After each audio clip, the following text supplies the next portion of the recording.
Good morning, students. Today we will discuss crystal field splitting pattern for tetragonal and square planar complexes. Now to study crystal field splitting pattern for these complexes, first we need to understand what is the crystal field splitting pattern for octahedral complex. For octahedral complex, we know that there are 5 set of degenerate d orbitals in absence of ligand field. These d orbitals, let us say for Ml6 complex, these 5 d orbitals will split into 2 set of orbitals, namely Eg and low lying orbital, it is T2g. Now square planar complex के लिए अगर हमें crystal field splitting pattern study करना है तो यहाँ हमें जो डिफरेंस है वो क्या है, Ml6 से ये कन्वर्ट होगा Ml4, क्योंकि स्क्वायर प्लेनर है, कोऑर्डिनेशन नंबर 4 रहेगा. तो इस केस में यहाँ हमें दिख रहा है कि जो 2 लिगेंड हैं वो रिमूव किए हैं. Removal of these 2 ligand is done along the z axis. Okay, इसका मतलब ये हुआ कि जो हमारे d ऑर्बिटल हैं, first we will name these d orbitals. These are dxy, dyz, dxz, dx square, y square and dz square. These are T2g set and these come under EG set. तो जो हमने 2 ligand remove किए हैं वो हमने along the z axis remove किए हैं. इसका रिज़ल्ट क्या हुआ वो हम देखते हैं कि जो हमने अलोंग z एक्सिस रिमूवल किया है लिगेंड का, तो जो मेटल और लिगेंड की इंटरेक्शंस थी अलोंग z एक्सिस वो क्या हो गई, अब दे आर लेस. और जब रिमूवल कंप्लीट हो जाएगा इन 2 लिगेंड का, तो ये Ml इंटरेक्शंस हैं अलोंग z एक्सिस वो वहाँ प्रेजेंट नहीं होंगी, एब्सेंट होंगी. और मेटल लिगेंड की इंटरेक्शन XY प्लेन में क्या होंगी, दे विल बी मोर प्रोनाउंस्ड. ये जो मेथड है या ये जो प्रोसेस है, ligand along the z axis remove हुआ, इस प्रोसेस का नाम होता है एलोंगेशन. इसको थोड़ा देखते हैं अब डिटेल में.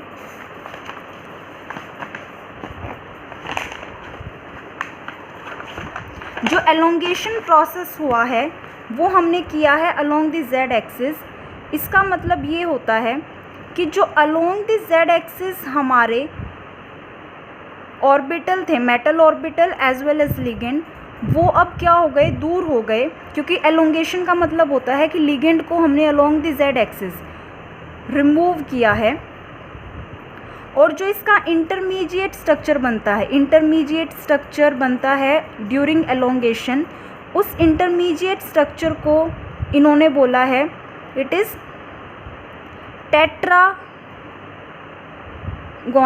टेट्रागोनली डिस्टॉर्टेड स्ट्रक्चर. इस डिस्टॉर्टेड स्ट्रक्चर में अभी अलोंग z एक्सिस जो लिगेंड हैं वो कंप्लीट रिमूवल अभी उनका नहीं हुआ है, लेकिन एलोंगेशन प्रोसेस क्या है, स्टार्ट हो गया है.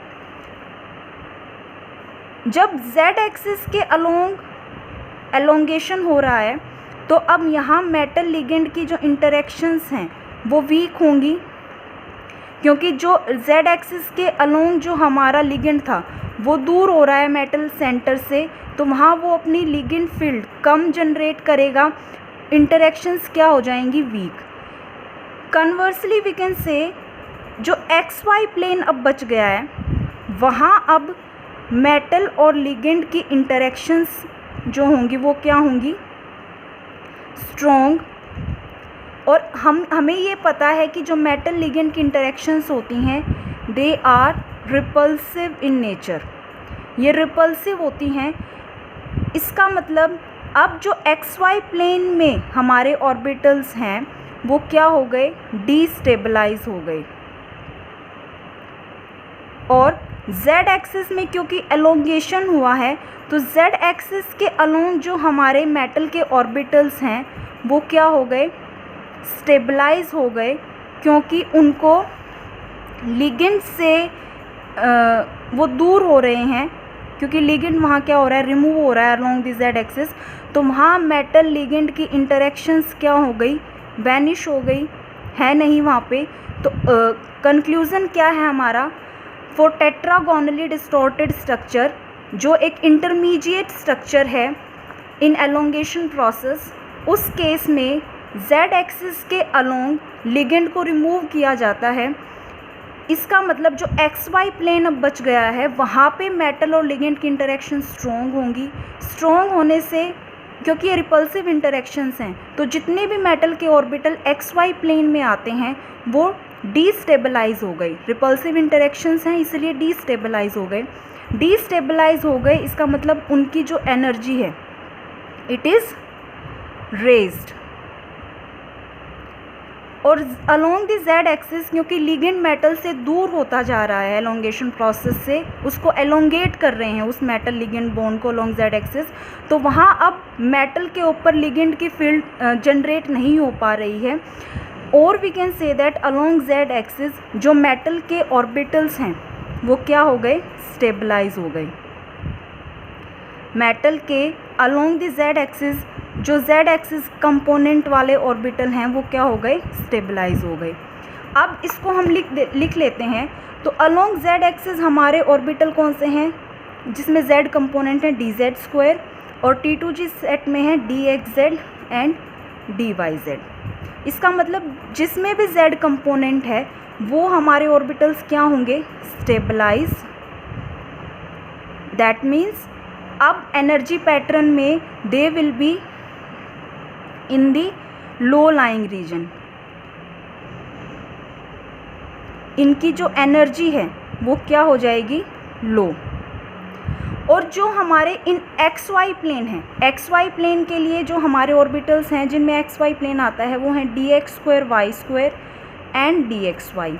ये जो ऑर्बिटल हैं ये ज़्यादा रिपल्सिव इंटरेक्शन फेस कर रहे हैं, तो यहाँ पे ये क्या हो जाएंगे, डीस्टेबलाइज। डीस्टेबलाइज होने का मतलब क्या हुआ कि यहाँ पे इनकी जो एनर्जी है इट विल बी रेज्ड। तो यही हमारा जो डायग्राम है ये टेट्रागोनली डिस्टॉर्टेड स्ट्रक्चर के लिए है। जब कंप्लीट रिमूवल हो जाएगा लिगेंड का अलोंग Z एक्सिस तो स्क्वायर प्लेनर कॉम्प्लेक्स जनरेट होगा जिसमें दो ligand along Z axis complete remove मतलब उनका कंप्लीट रिमूवल हो चुका है। तो first of all we will draw this energy pattern, क्योंकि ये ऑक्टाहेड्रल कॉम्प्लेक्स से ही जनरेट हुआ है तो उसको यहीं ड्रॉ कर लेते हैं। जैसे कि EG ऑर्बिटल में आता है हमारा dx² y² एंड dz², और T2G सेट में है dxz dyz एंड dxy। तो अब हम इस स्प्लिटिंग पैटर्न को ड्रॉ करते हैं, क्रिस्टल फील्ड स्प्लिटिंग पैटर्न को।